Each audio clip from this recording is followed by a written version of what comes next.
दक्ष प्रजापति की सभी पुत्रियां गुणवती थीं। फिर भी दक्ष के मन में संतोष नहीं था। वे चाहते थे उनके घर में एक ऐसी पुत्री का जन्म हो जो सर्वशक्ति संपन्न हो एवं सर्वविजेनी हो। अत दक्ष एक ऐसी ही पुत्री के लिए तप करने लगे। तप करते करते अधिक दिन बीत गए तो भगवती आद्या ने प्रकट होकर कहा, मैं तुम्हारे तप से प्रसन्न हूं। तुम किस कारण तप कर रहे हो? दक्ष ने तप करने का कारण बताया तो मां बोली, मैं स्वयं पुत्री रूप में तुम्हारे यहां जन्म धारण करूंगी। मेरा नाम होगा सती। मैं सती के रूप में जन्म लेकर अपनी लीलाओं का विस्तार करूंगी। फलतः भगवती आद्या ने सती रूप में दक्ष के यहां जन्म लिया। सती दक्ष की सभी पुत्रियों में सबसे अलौकिक थीं। सती ने बाल्यावस्था में ही कई ऐसे अलौकिक आश्चर्यचकित करने वाले कार्य कर दिखाए थे जिन्हें देखकर स्वयं दक्ष को भी विस्मय होता था। जब सती विवाह योग्य हो गई तो दक्ष को उनके लिए वर की चिंता होने लगी। उन्होंने ब्रह्मा जी से इस विषय में परामर्श किया। ब्रह्मा जी ने कहा, सती आद्या की अवतार है। आद्या आदि शक्ति और शिव आदि पुरुष हैं। अतः सती के विवाह के लिए शिव ही योग्य और उचित वर हैं। दक्ष ने ब्रह्मा जी की बात मानकर सती का विवाह भगवान शिव के साथ कर दिया। सती कैलाश में जाकर भगवान शिव के साथ रहने लगीं। भगवान शिव के दक्ष के दामाद थे, किंतु किसी वजह से दक्ष के हृदय में भगवान शिव के प्रति बैर और विरोध भाव पैदा हो गया। एक बार देवलोक में ब्रह्मा ने धर्म के निरूपण के लिए एक सभा का आयोजन किया था। सभी बड़े बड़े देवता सभा में एकत्र हुए।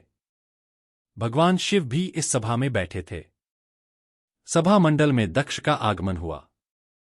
दक्ष के आगमन पर सभी देवता उठकर खड़े हो गए, पर भगवान शिव खड़े नहीं हुए। उन्होंने दक्ष को प्रणाम भी नहीं किया। फलतः दक्ष ने अपमान का अनुभव किया।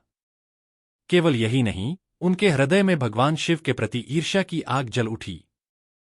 वे उनसे बदला लेने के लिए समय और अवसर की प्रतीक्षा करने लगे। एक बार सती और शिव कैलाश पर्वत पर बैठे हुए परस्पर वार्तालाप कर रहे थे। उसी समय आकाश मार्ग से कई विमान कनखल की ओर जाते हुए दिखाई पड़े। सती ने उन विमानों को दिखकर भगवान शिव से पूछा, प्रभो, ये सभी विमान किसके हैं और कहां जा रहे हैं? भगवान शकंद्र ने उत्तर दिया, आपके पिता ने बड़े यज्ञ का आयोजन किया है। समस्त देवता और देवांगनाएं इन विमानों में बैठकर उसी यज्ञ में सम्मिलित होने के लिए जा रहे हैं। इस पर सती ने दूसरा प्रश्न किया, क्या मेरे पिता ने आपको यज्ञ में सम्मिलित होने के लिए नहीं बुलाया? भगवान शंकर ने उत्तर दिया, आपके पिता मुझसे बैर रखते हैं, फिर वे मुझे क्यों बुलाने लगे? सती मन ही मन सोचने लगीं, फिर बोली, यज्ञ के इस अवसर पर अवश्य मेरी सभी बहनें आएंगी। उनसे मिले हुए बहुत दिन हो गए। यदि आपकी अनुमति हो तो मैं भी अपने पिता के घर जाना चाहती हूं। यज्ञ में सम्मिलित हो लूंगी और बहनों से भी मिलने का सुअवसर मिलेगा। भगवान शिव ने उत्तर दिया, इस समय वहां जाना उचित नहीं होगा। आपके पिता मुझसे बैर रखते हैं, हो सकता है वे आपका भी अपमान करें। बिना बुलाए किसी के घर जाना उचित नहीं होता है। इस पर सती ने प्रश्न किया, ऐसा क्यों? भगवान शिव ने उत्तर दिया, विवाहिता लड़की को बिना बुलाए पिता के घर नहीं जाना चाहिए, क्योंकि विवाह हो जाने पर लड़की अपने पति की हो जाती है। पिता के घर से उसका संबंध टूट जाता है। लेकिन सती पीहर जाने के लिए हठ करती रहीं। अपनी बात बार बार दोहराती रहीं। उनकी इच्छा देखकर भगवान शिव ने पीहर जाने की अनुमति दे दी। उनके साथ अपना एक गण भी साथ में भेज दिया। उस गण का नाम वीरभद्र था। सती वीरभद्र के साथ अपने पिता के घर गईं। घर में सती से किसी ने भी प्रेमपूर्वक वार्तालाप नहीं किया। दक्ष ने उन्हें देखकर कहा, तुम क्या यहां मेरा अपमान कराने आई हो? अपनी बहनों को तो देखो, वे किस प्रकार भांति भांति के अलंकारों और सुंदर वस्त्रों से सुसज्जित हैं। तुम्हारे शरीर पर मात्र बाघांबर है। तुम्हारा पति श्मशानवासी और भूतों का नायक है। वह तुम्हें बाघांबर छोड़कर और पहना ही क्या सकता है? दक्ष के कथन से सती के हृदय में पश्चाताप का सागर उमड़ पड़ा। वे सोचने लगीं, उन्होंने यहां आकर अच्छा नहीं किया। भगवान ठीक ही कह रहे थे, बिना बुलाए पिता के घर भी नहीं जाना चाहिए। पर अब क्या हो सकता है? अब तो आ ही गई हूं। पिता के कटु और अपमानजनक शब्द सुनकर भी सती मौन रहीं। वे उस यज्ञमंडल में गईं जहां सभी देवता और शिमुनि बैठे थे तथा यज्ञकुंड में धू-धू करती जलती हुई अग्नि में आहुतियां डाली जा रही थीं। सती ने यज्ञमंडप में सभी देवताओं के तो भाग देखे, किंतु भगवान शिव का भाग नहीं देखा। वे भगवान शिव का भाग न देखकर अपने पिता से बोली, पितृश्रेष्ठ, यज्ञ में तो सबके भाग दिखाई पड़ रहे हैं, किंतु कैलाशपति का भाग नहीं है। आपने उनका भाग क्यों नहीं रखा? दक्ष ने गर्व से उत्तर दिया, मैं तुम्हारे पति शिव को देवता नहीं समझता। वह तो भूतों का स्वामी, नग्न रहने वाला और हड्डियों की माला धारण करने वाला है। वह देवताओं की पंक्ति में बैठने योग्य नहीं है। उसे कौन भाग देगा? सती के नेत्र लाल हो उठे। उनका मुखमंडल प्रलय के सूर्य की भांति तेजोदीप्त हो उठा। उन्होंने पीड़ा से तिलमिलाते हुए कहा, ओह, मैं इन शब्दों को कैसे सुन रही हूं, मुझे धिक्कार है। देवताओं, तुम्हें भी धिक्कार है। तुम भी उन कैलाशपति के लिए इन शब्दों को कैसे सुन रहे हो जो मंगल के प्रतीक हैं और जो क्षण मात्र में संपूर्ण सृष्टि को नष्ट करने की शक्ति रखते हैं। वे मेरे स्वामी हैं। नारी के लिए उसका पति ही स्वर्ग होता है। जो नारी अपने पति के लिए अपमानजनक शब्दों को सुनती है, उसे नरक में जाना पड़ता है। पृथ्वी सुनो, आकाश सुनो और देवताओं, तुम भी सुनो। मेरे पिता ने मेरे स्वामी का अपमान किया है। मैं अब एक क्षण भी जीवित रहना नहीं चाहती। सती अपने कथन को समाप्त करती हुई यज्ञ के कुंड में कूद पड़ी। जलती हुई आहुतियों के साथ उनका शरीर भी जलने लगा। यज्ञमंडप में खलबली पैदा हो गई, हाहाकार मच गया। देवता उठकर खड़े हो गए। वीरभद्र क्रोध से कांप उठे। वे उछल उछलकर यज्ञ का विध्वंस करने लगे। यज्ञमंडप में भगदड़ मच गई। देवता और शिमुनि भाग खड़े हुए। वीरभद्र ने देखते ही देखते दक्ष का मस्तक काटकर फेंक दिया। समाचार भगवान शिव के कानों में भी पड़ा। वे प्रचंड आंधी की भांति कनखल जा पहुंचे। सती के जले हुए शरीर को देखकर भगवान शिव ने अपने आप को भूल गए। सती के प्रेम और उनकी भक्ति ने शंकर के मन को व्याकुल कर दिया। उन शंकर के मन को व्याकुल कर दिया जिन्होंने काम पर भी विजय प्राप्त की थी और जो सारी सृष्टि को नष्ट करने की क्षमता रखते थे। वे सती के प्रेम में खो गए, बेसुध हो गए। भगवान शिव ने उन्मत्त की भांति सती के जले हुए शरीर को कंधे पर रख लिया। वे सभी दिशाओं में भ्रमण करने लगे। शिव और सती के इस अलौकिक प्रेम को देखकर पृथ्वी रुक गई, हवा रुक गई, जल का प्रवाह ठहर गया और रुक गईं देवताओं की सांसें। सृष्टि व्याकुल हो उठी। सृष्टि के प्राणी पुकारने लगे, त्राहिमाम, त्राहिमाम। भयानक संकट उपस्थित देखकर सृष्टि के पालक भगवान विष्णु आगे बढ़े। वे भगवान शिव की बेसुधी में अपने चक्र से सती के एक एक अंग को काट काट कर गिराने लगे। धरती पर 51 स्थानों में सती के अंग कट-कट कर गिरे। जब सती के सारे अंग कट कर गिर गए तो भगवान शिव पुनः अपने आप में आए।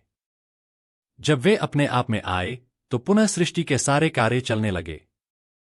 धरती पर जिन 51 स्थानों में सती के अंग कट-कट कर गिरे थे, वे ही स्थान आज शक्तिपीठ माने जाते हैं। आज भी उन स्थानों में सती का पूजन होता है, उपासना होती है। धन्य था शिव और सती का प्रेम। शिव और सती के प्रेम ने उन्हें अमर और वंदनीय बना दिया। पार्वती के रूप में जन्म, बाद में सती के विरह में शंकर जी की दयनीय दशा हो गई। वे हर पल सती का ही ध्यान करते रहते और उन्हीं की चर्चा में व्यस्त रहते। उधर सती ने भी शरीर का त्याग करते समय संकल्प किया था कि मैं राजा हिमालय के यहाँ जन्म लेकर शंकर जी की अर्धांगिनी बनूं। अब जगदम्बा का संकल्प व्यर्थ होने से तो रहा। वे उचित समय पर राजा हिमालय की पत्नी मेनका के गर्भ में प्रविष्ट होकर उनकी कोख में से प्रकट हुईं। पर्वतराज की पुत्री होने के कारण वे पार्वती कहलाईं। जब पार्वती बड़ी होकर सयानी हुईं तो उनके माता पिता को अच्छा वर तलाश करने की चिंता सताने लगी। एक दिन अचानक देवर्षि नारद राजा हिमालय के महल में आ पहुंचे और पार्वती को देख कहने लगे कि इसका विवाह शंकर जी के साथ होना चाहिए और वे ही सभी दृष्टि से इसके योग्य हैं। पार्वती के माता पिता के आनंद का यह जानकर ठिकाना न रहा कि साक्षात जगन्माता सती ही उनके यहाँ प्रकट हुई हैं। वे मन ही मन भाग्य को सराहने लगे। एक दिन अचानक भगवान शंकर सती के विरह में घूमते घूमते उसी प्रदेश में जा पहुंचे और पास ही के स्थान गंगावतरण में तपस्या करने लगे। जब हिमालय को इसकी जानकारी मिली तो वे पार्वती को लेकर शिवजी के पास गए। वहां राजा ने शिवजी से विनम्रतापूर्वक अपनी पुत्री को सेवा में ग्रहण करने की प्रार्थना की। शिवजी ने पहले तो आनाकानी की, किंतु पार्वती की भक्ति देखकर वे उनका आग्रह न टाल न सके। शिवजी से अनुमति मिलने के बाद तो पार्वती प्रतिदिन अपनी सखियों को साथ ले उनकी सेवा करने लगीं। पार्वती हमेशा इस बात का सदा ध्यान रखती थीं कि शिवजी को किसी भी प्रकार का कष्ट न हो। वे हमेशा उनके चरण धोकर चरणोदक ग्रहण करतीं और षोडशोपचार से पूजा करतीं। इसी तरह पार्वती को भगवान शंकर की सेवा करते दीर्घ समय व्यतीत हो गया। किंतु पार्वती जैसी सुंदर बाला से इस प्रकार एकांत में सेवा लेते रहने पर भी शंकर के मन में कभी विकार नहीं हुआ। वे सदा अपनी समाधि में ही निश्चल रहते। उधर देवताओं को तारक नाम का असुर बड़ा त्रास देने लगा। यह जानकर कि शिव के पुत्र से ही तारक की मृत्यु हो सकती है, सभी देवता शिव पार्वती का विवाह कराने की चेष्टा करने लगे। उन्होंने शिव को पार्वती के प्रति अनुरक्त करने के लिए कामदेव को उनके पास भेजा, किंतु पुष्पायुध का पुष्पबाण भी शंकर के मन को विक्षुब्ध न कर सका। उल्टा कामदेव उनकी क्रोधाग्नि से भस्म हो गए। इसके बाद शंकर भी वहां अधिक रहना अपनी तपश्चर्या के लिए अंतराय रूप समझ कैलाश की ओर चल दिए। पार्वती को शंकर की सेवा से वंचित होने का बड़ा दुख हुआ, किंतु उन्होंने निराश न होकर अब की बार तप द्वारा शंकर को संतुष्ट करने की मन में ठानी। उनकी माता ने उन्हें सुकुमार एवं तप के अयोग्य समझकर बहुत मना किया, इसीलिए उनका उमा उपलस्मा तप न करो नाम प्रसिद्ध हुआ। किंतु पार्वती पर इसका असर न हुआ। अपने संकल्प से वे तनिक भी विचलित नहीं हुईं। वे भी घर से निकल उसी शिखर पर तपस्या करने लगीं जहां शिवजी ने तपस्या की थी। तभी से लोग उस शिखर को गौरी शिखर कहने लगे। वहां उन्होंने पहले वर्ष फलाहार से जीवन व्यतीत किया, दूसरे वर्ष वे पर्ण वृक्षों के पत्ते खाकर रहने लगीं और फिर तो उन्होंने पर्ण का भी त्याग कर दिया और इसीलिए वे अपर्णा कहलाईं। इस प्रकार पार्वती ने 3000 वर्ष तक तपस्या की। उनकी कठोर तपस्या को देख ऋषिमुनि भी दंग रह गए। अंत में भगवान आशुतोष का आसन हिला। उन्होंने पार्वती की परीक्षा के लिए पहले सप्तर्षियों को भेजा और पीछे स्वयं वटुवेश धारण कर पार्वती की परीक्षा के निमित्त प्रस्थान किया।